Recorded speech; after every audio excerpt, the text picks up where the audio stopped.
Welcome back. In this video, we're going to continue the exploration of exponential functions, starting with the simplification of terms that require us to use laws of exponents and the exponential notation itself. So this first example is asking us to take the number 81 and raise it to the power of 3 over 4. And there's two, I want to say, normal ways to do this. One of them is really bad, and the one's not as bad. So the really bad way would be to do the following, would be to write this as 81 to the power of 3, all to the 1 over 4. So take the fourth root of 81 cubed. And the reason that's bad is because 81 to the power of 3 creates an enormous number, gigantic number, 81 times 81 times 81. And then you have to figure out what the fourth root of that gigantic number is. And that's going to be hard to do. So I'm going to erase that because that's not smart. Smarter is to do the root part first. So this is fourth root of 81, all power 3. So we're using the bottom part of the fraction first. That's going to make the number smaller. We have to think about this though. The fourth root of 81, that's asking what number multiplied by itself 4 times gives you 81. And the answer is 3. 3 times 3 gives you 9, times 3 again gives you 27. And then 27 times 3 is 20 plus 7 times 3, so 60 plus 21, 81. There's your answer. So 3, and we still have the power of 3 waiting outside. 3 to the power of 3, we get 27. The next one on the right, we're going to do the exact same thing. I'm going to take the fourth root of 16 and raise that to the power of 3. Now the fourth root of 16, what number multiplied by itself 4 times gives you 16? The answer is 2. 2 times 2, 4 times 2 again, 8 times 2 again, 16. So 2, and that's raised to the power of 3. 2 times 2 times 2, we get 8. Okay, next example can be done in many, many different ways. I'm going to show you one way. So 9 to the power of 3 over 2, you can rewrite that as square root of 9, all cubed. And then 3 to the power of negative 2, you can rewrite that as 1 over 3 to the positive 2. We'll keep simplifying. Square root of 9, that's 3. So 3 to the 3 times 1 over 9.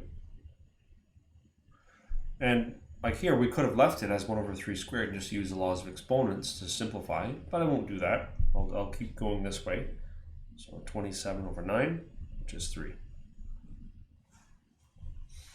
Okay, the next one. I have to use the law of exponents here because I cannot take the third root of 4. Third root of 4 is some weird decimal. If that was a 4 to the power 1/2, sure, I can take the square root of 4, easy. But 4 power 1/3, I can't do anything except use the following rule that says a to the m, all to the, oh, that's not a very good m. A to the m, all to the n, is a to the m times n. So I'm using that on the top. That's going to be 4 to the 1 over 3 times 12. So 12 divided by 3 is 4. So I have 4 to the 4 over 16 to the 3. Now I'm going to use a trick. There's probably no chance that you want to take 16 and multiply by itself 3 times. 16 times 16 times 16, because that's what the bottom is telling you to do. 4 to the power 4 is 4 multiplied by itself 4 times, which isn't as bad, but it's still not very nice. So here's the trick. What I'm going to say, and there's two tricks that you can use.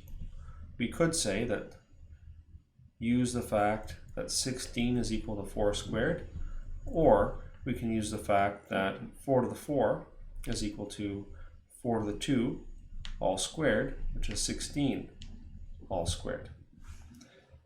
Both pathways will work, but we have to use one of those facts or multiply out the number the hard way.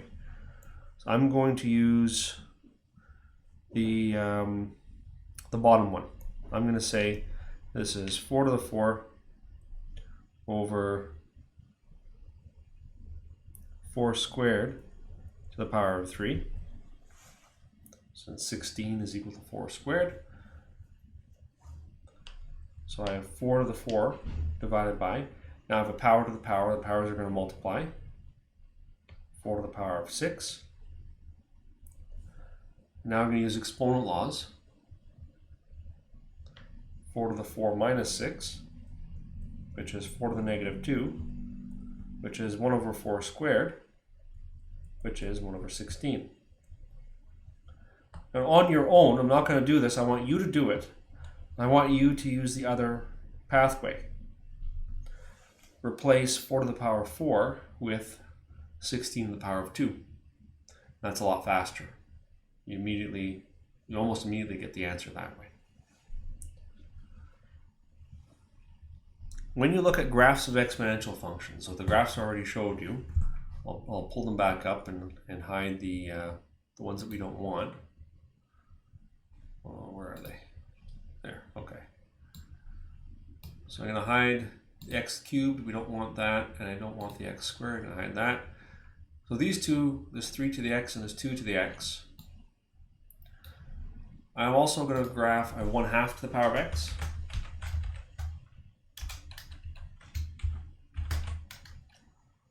And I'm going to graph a 1/3 to the power of x.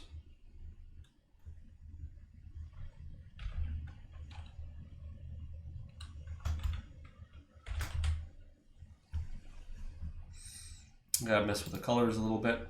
Let's see. I don't want red, I'll make this one blue. Okay.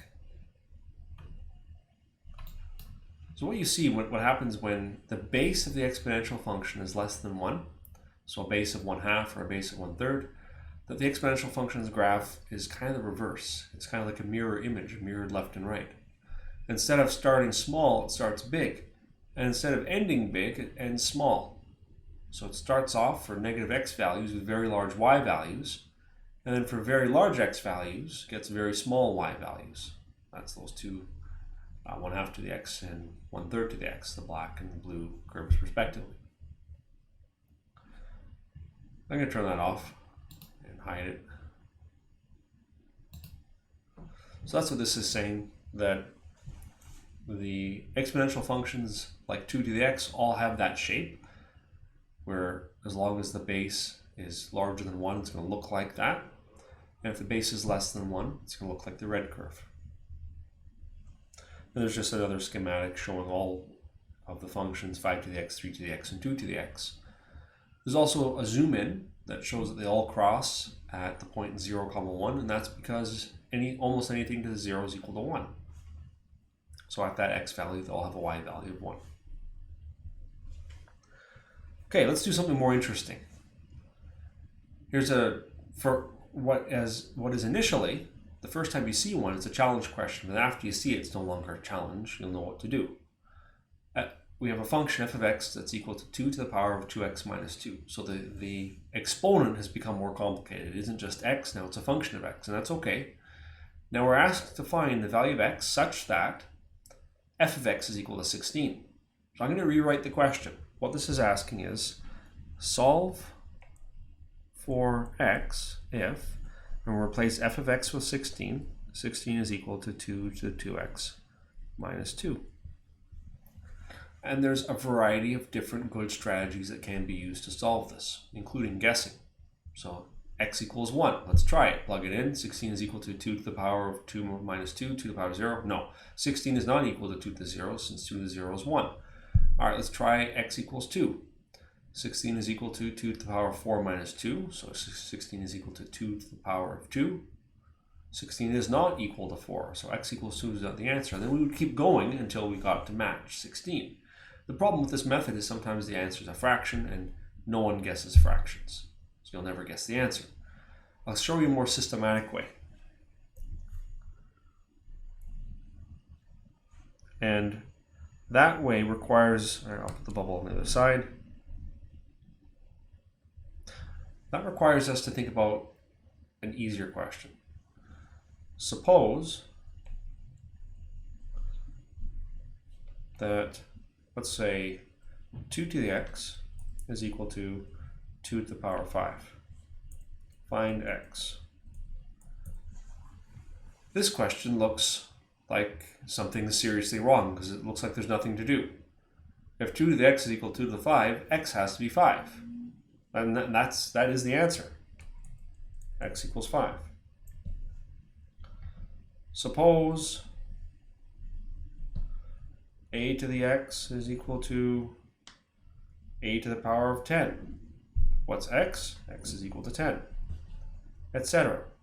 So that's the logic for solving questions of this type. If I can make it look like this, make it look like that. We can make it look like that, then we can just set a power equal to another power, and then possibly rearrange and solve for x. But to do that, we need to be able to write 16 is equal to 2 to some power. And can we do that? And the answer is yes. We can write 16 as 2 to the power 4. 16 is equal to 2 to the 4. So, dot, dot, dot. We have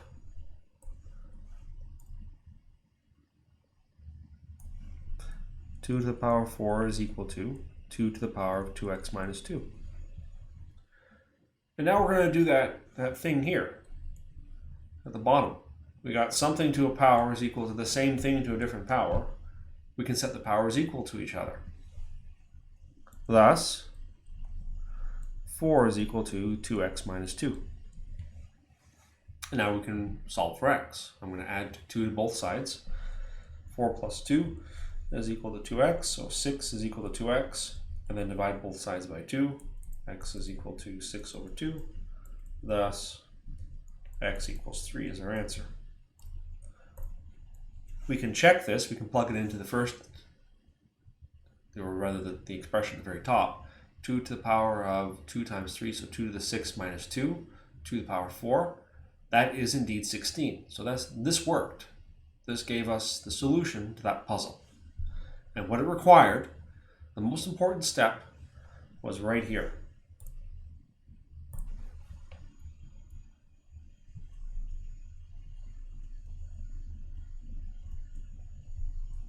It was recognizing that we can write 16 as 2 to the power 4. Let's do something similar for each of these. The first one's simple. The bases are already the same. And I'll write that down. Bases already match. So we can set the powers equal.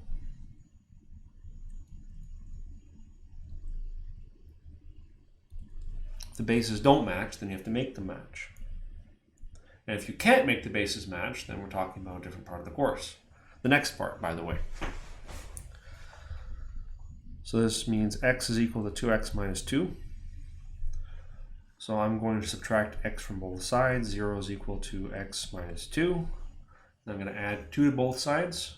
So 2 is equal to x. Thus, x equals 2.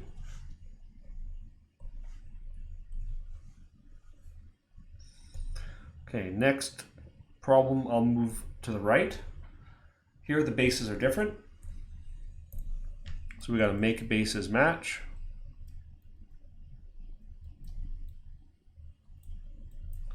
What I'm going to do is I'm going to use the fact that 4 equals 2 squared to make those bases match. So 2 to the x, we don't do anything with that side, we do something with the other side, is equal to 2 squared to the x minus 2. In the next line, we're going to use a law of exponents. We're going to use a to the m all to the n is equal to a to the m times n. So 2 to the x is equal to 2 to the 2x minus 4. That 2 has to multiply by both pieces in that bracket. All right, and now they match. Now the bases match.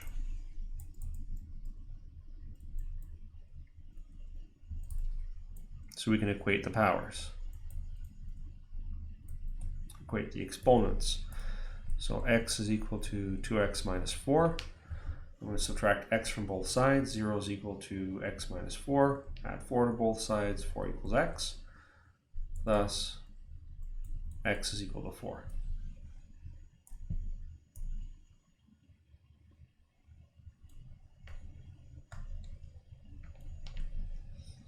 2 to the power of 4 is 16, and 4 to the power of 4 minus 2, so 4 to the power of 2 is equal to 16, so that actually worked. Left side is equal to right side. Okay, next one over. A challenger has appeared. The bases aren't the same.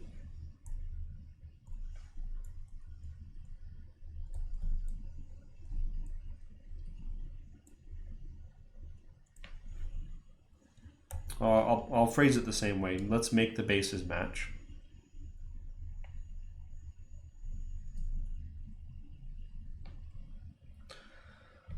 Eight equals 4 to the power, or 4 equals 8 to the power. Both of those are possible. For example, we can write 8 is equal to 4 to the power of 3 over 2. The over 2 makes it square root, and then power 3 means take the square root of 4, which is 2, and multiply by itself 3 times, so you get 8. The other one's also possible. 4 is equal to 8 to some power. Yeah, it's equal to 8 to the power of 2/3. Take the cube root of 8, you get 2. Square it, you get your 4. But there's an easier way than thinking about fractional powers. Or use the fact that 8 is equal to 2 to the power of 3, and 4 is equal to 2 to the power of 2, and change both parts to base 2. This is allowed. We can make the bases match by changing both of them so they match. So 2 to the 3 all to the x is equal to 2 to the 2 all to the 2 minus x. Now we're going to use that law of exponents. It's in blue on the top right. So 2 to the power of 3x equals 2 to the 4 minus 2x. Again, making sure that that 2 in the inner power multiplies by both pieces of the bracket. Now we can equate the powers. So 3x is equal to 4 minus 2x. I'm going to add 2x to both sides. So 5x is equal to 4. Now we have our solution. X is equal to 4 over 5. Which you are not going to guess, and I'm not going to guess that. If I'm going to sit there and plug in numbers, 4 over 5 is not going to be one of those numbers that I just try to plug in randomly. All right, let's keep going. I'm going to do a quick double check before that. No, 2 to the 2, 4 minus 2x. Yeah, it looks right. Looks right. 5x. Yeah. Okay, next one over. Make the bases match.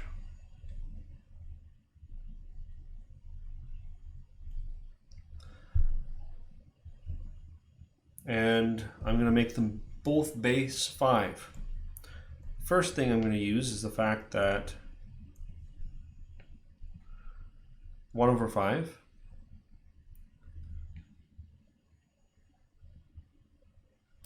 let's do it this way. That 1 over 5 to the x is equal to 5 to the negative x. It's one thing that we can use. Another thing is we can use 25 is equal to 5 squared. So we'll use both of those things. 5 to the power of negative x is equal to 5 to the 2 all to the 3x minus 1. Now we multiply the 2 through. So 5 to the negative x is equal to 5 to the 6x minus 2. Now we can equate the powers. Negative x is equal to 6x minus 2. I'm going to add x to both sides. Add 2 to both sides, so 2 is equal to 7x. And then that means x is equal to 2 divided by 7. And that's the last one, which is again not going to be something that we would guess. And we'll continue in the next video.